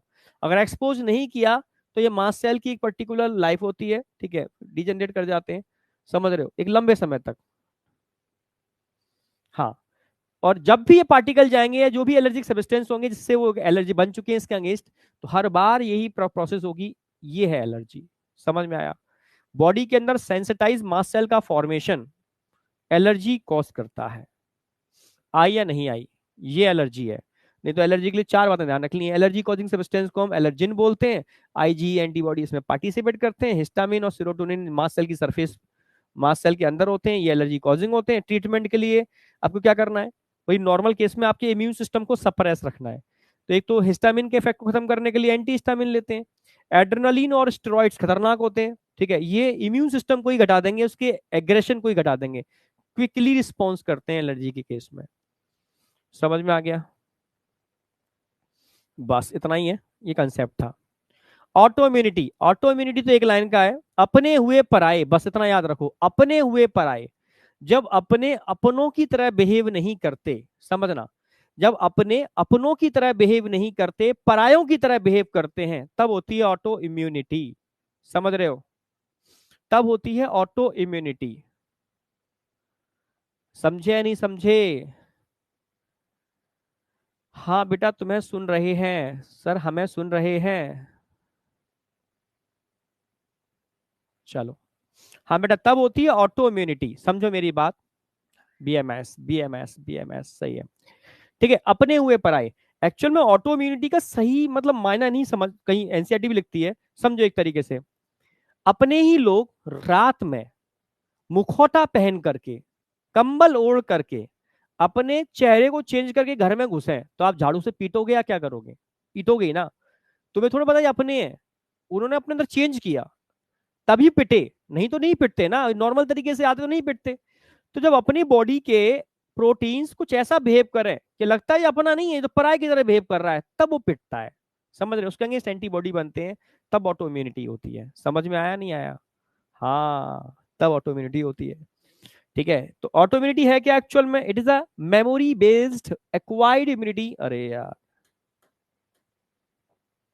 Memory based acquired immunity evolve in higher vertebrate based on ability to differentiate foreign organism, जो अपने और पराये में भेद करना जानते हैं, सेल्फ और नॉन सेल्स में, इसमें इसका इन्वॉल्वमेंट होता है, यही इन्वॉल्व होती है ऑटो इम्यूनिटी के अंदर। Most of the experimental immunology, ठीक है, deals with this aspect to to some time due to, देखो जेनेटिक भी हो सकती है ऑटो इम्यूनिटी, बताऊंगा उसको, एंड अदर अननोन रीजन भी है इसके।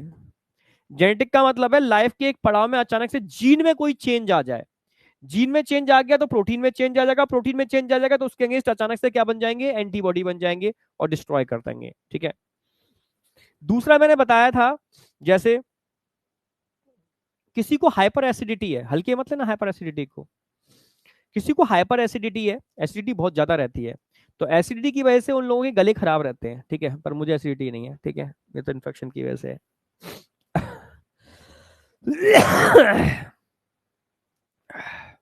ठीक है, हाइपर एसिडिटी की वजह से तो एसिड की बंपिंग होती है, तो एसिड जब हर समय बंपिंग करता है तो ईसोफेगस के कुछ रीजन के अंदर अल्सर बन जाते हैं, ये अल्सर कैंसर में भी कन्वर्ट हो जाते हैं, इन अल्सर के अगेंस्ट एंटीबॉडी भी बन जाते हैं, इन बहुत सारी चीजें हो सकती हैं। ठीक है, यानी अगर बॉडी के किसी भी पार्ट की प्रोटीन में कुछ भी चेंज हो जाए, समझ रहे हो, कुछ भी चेंज हो जाए, तो उसके अगेंस्ट एंटीबॉडी बनने की प्रोबेबिलिटी बढ़ जाती है। इसको ऑटोइम्यूनिटी बोलते हैं। ये जेनेटिकल भी हो सकता है, जीन में चेंज होने की वजह से भी हो सकता है, और इन्वायरमेंटल, अदर इन्वायरमेंटल फैक्टर भी हो सकते हैं जो अननोन है। ठीक है, समझ में आ गया।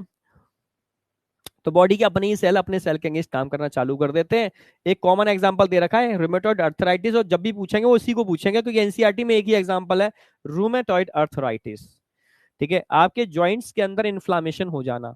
कभी कभी आपके जॉइंट्स में, जैसे कुछ लोग होते हैं ना, उनके जॉइंट्स में सूजन आ गई पर मानते नहीं, चल रहे हैं, फिर भी चल रहे हैं भाई, चल रहे हैं, सूजन आया फिर चल रहे हैं। ठीक है, तो धीरे धीरे क्या होता है, प्रेशर की वजह से जॉइंट्स के बीच में कुछ पार्टिकल्स बन जाते हैं इन मेम्ब्रेन के ऊपर, उनको पेनस पार्टिकल बोलते हैं।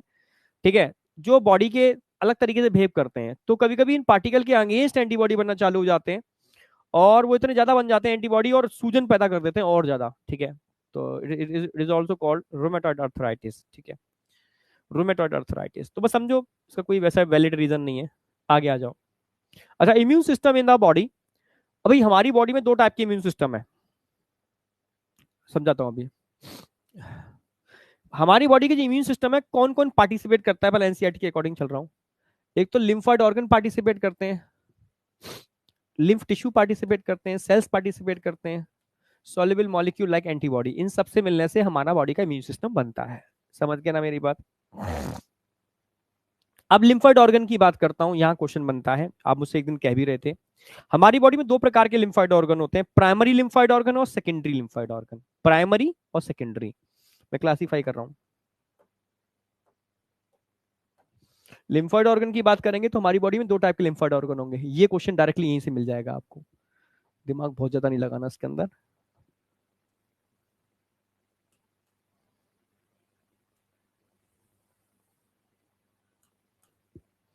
प्राइमरी लिम्फॉइड ऑर्गन और secondary lymphoid organ.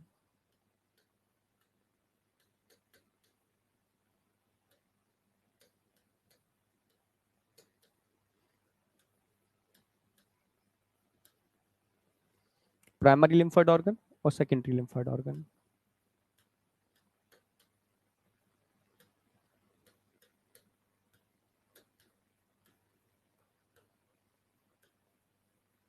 Primary lymphoid organ और सेकेंडरी लिम्फोइड ऑर्गन। अगर मैं प्राइमरी लिम्फोइड ऑर्गन की बात करता हूं, ये किसके लिए रिस्पॉन्सिबल होते हैं, ये क्वेश्चन आता है।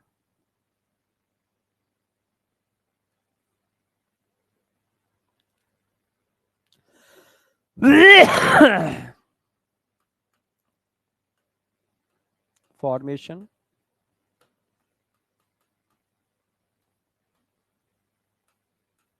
Maturation,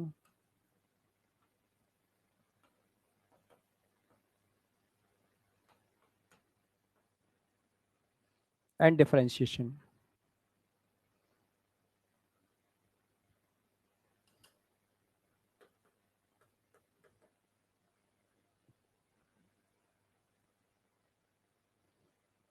of lymphocytes.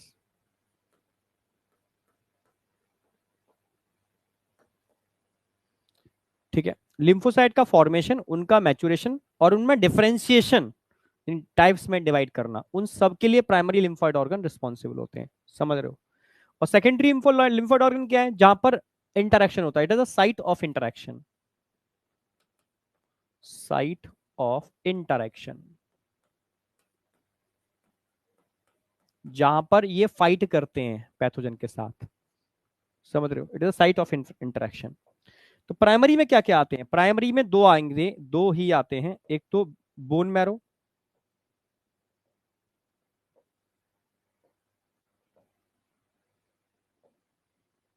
और दूसरा टी लिम्फोसाइट।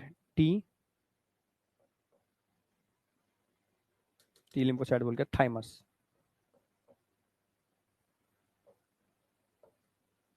थाइमस। ठीक है, बोन मेरो कहाँ होता है, प्रेजेंट इन लॉन्ग बोन। जितनी भी लॉन्ग बोन होती है उनमें बोन मैरो होता है, रेड बोन मैरो। थाइमस कहाँ होती है, present near heart near heart,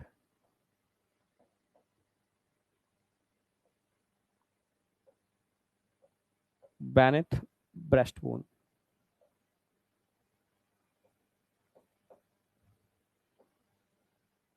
breast bone का मतलब हो गया स्टर्नम।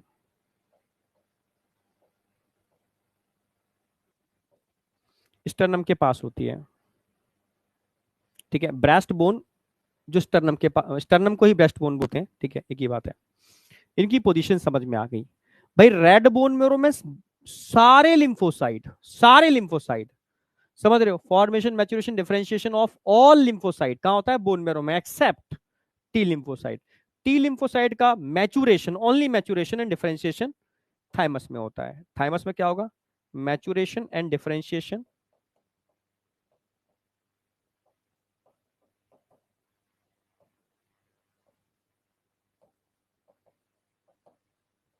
Of T lymphocyte. इसीलिए टी लिम्फोसाइट, इसलिए थाइमस को हम training school of T lymphocyte ही बोलते हैं। जन्म सबका बोन मैरो में ही होता है, ठीक है। क्लास भी सबकी बोन मैरो में ही बड़े होते हैं, सब मैच्योर होते हैं, एक्सेप्ट टी लिम्फोसाइट। ये ट्रेनिंग लेने के लिए थाइमस में जाते हैं, तो ट्रेनिंग स्कूल इनका थाइमस है, जहां पर इनका मैच्योरेशन एंड डिफरेंशिएशन थाइमस में होता है, इसलिए प्राइमरी लिम्फोइड ऑर्गन है, ठीक है। Secondary is site of interaction, तो सेकेंडरी में क्या क्या आएंगे, सेकेंडरी में आ जाएंगे आपके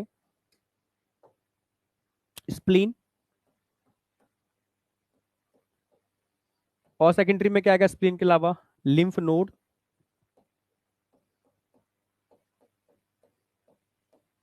और सेकेंडरी में क्या आएगा, ठीक है, स्प्लीन हो गया सबसे बड़ा, आ गया लिम्फ नोड हो गए, ठीक है, वो भी इसी में आ गए।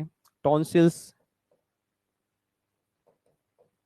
Malt, M A L T MALT, mucosa associated lymphoid tissue, bracket में लिख दे रहा हूं मैं, म्यूकोसा एसोसिएटेड लिम्फोइड टिश्यू। जी मैं डाइजेस्टिव सिस्टम में पढ़ाता था, गट में होते थे, ठीक है। इसके अलावा पेयर्स पैचेस,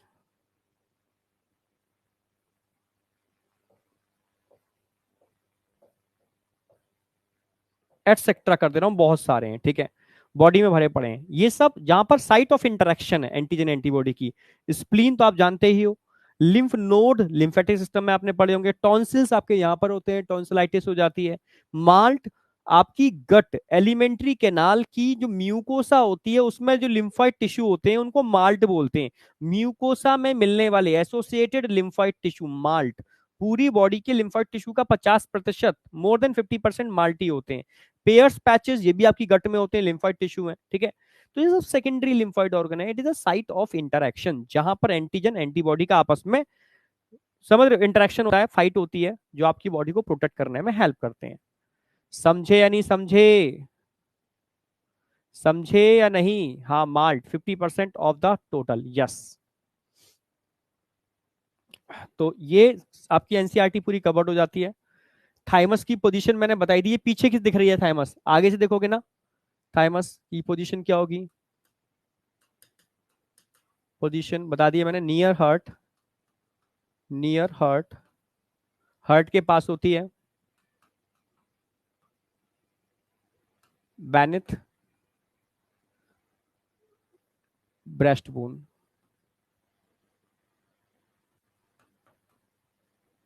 यानी स्टर्नम। और एनसीईआरटी में इसकी पोजीशन दे भी रखी है,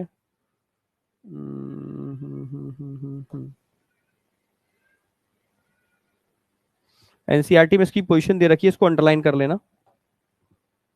the bone marrow lymphoid tissue located near the heart, beneath the breast bone.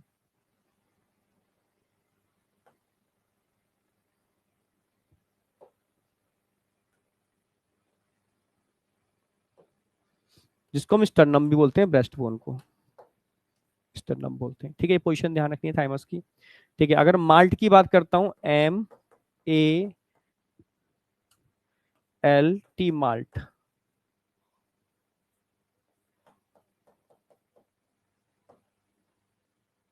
more than 50% of total lymphoid tissue। Total lymphoid tissue के मोर देन 50% अकेले माल्ट ही होते हैं, म्यूकोसा में मिलने वाली लिम्फोइड टिश्यू। ये भी एनसीईआरटी ने दे रखा है और स्पेशली क्वेश्चन भी पूछा गया है।